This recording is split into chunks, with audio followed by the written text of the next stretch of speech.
Hello again, everyone.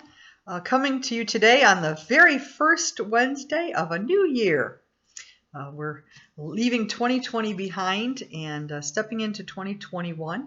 And I thought I'd begin with a reading from the Gospel of John in the first chapter. And I'm reading John 1, verses 14 through 16. And the Word became flesh and lived among us, and we have seen his glory, the glory as of a Father's only Son, full of grace and truth. John testified to him and cried out, "This is he of whom I said, 'He who comes after me ranks ahead of me, because he was before me.' From his fullness we have all received grace upon grace." I was going through some of my Christmas materials, kind of resorting and cleaning up after Advent. And of course, we are putting the Christmas behind us, but it's still the Christmas season. And I came upon this message that was sent to me by email. I received it several years ago, and it may be familiar, but I love the story, and I thought I'd share it once more with you. It's titled "The W in Christmas." Each December, I vowed to make Christmas a calm and peaceful experience. Yet still I found myself exhausted, unable to appreciate the precious family moments and, of course, the true meaning of Christmas. My son Nicholas was in kindergarten that year. It was an exciting season for a 6-year-old. For weeks he had been memorizing songs for his school's winter pageant. The morning of the dress rehearsal, I filed in 10 minutes early, found a spot on the cafeteria floor, and sat down. Around the room I saw several other parents quietly scampering to their seats, and as I waited, the students were led into the room.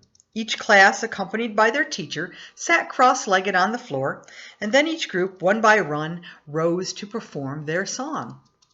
Because the public school system had long stopped referring to the holiday as Christmas, I didn't expect anything other than fun, commercial entertainment songs of reindeer and Santa Claus, snowflakes, and good cheer. So when my son's class rose to sing Christmas Love, I was slightly taken aback by its bold title.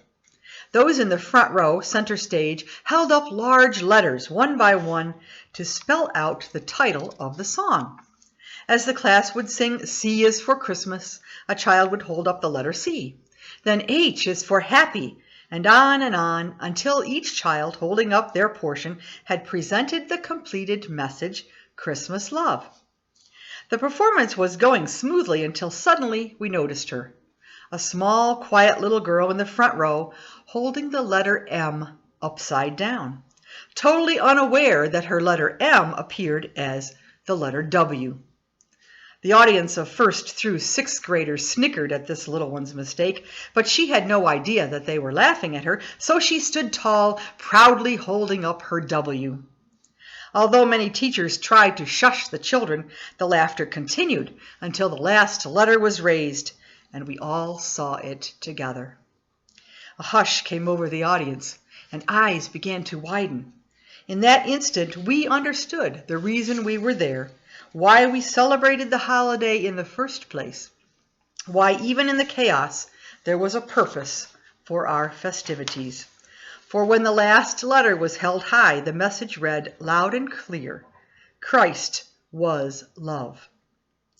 And I believe he is still, amazed at his presence, humbled by his love. Truly, God has given us grace upon grace.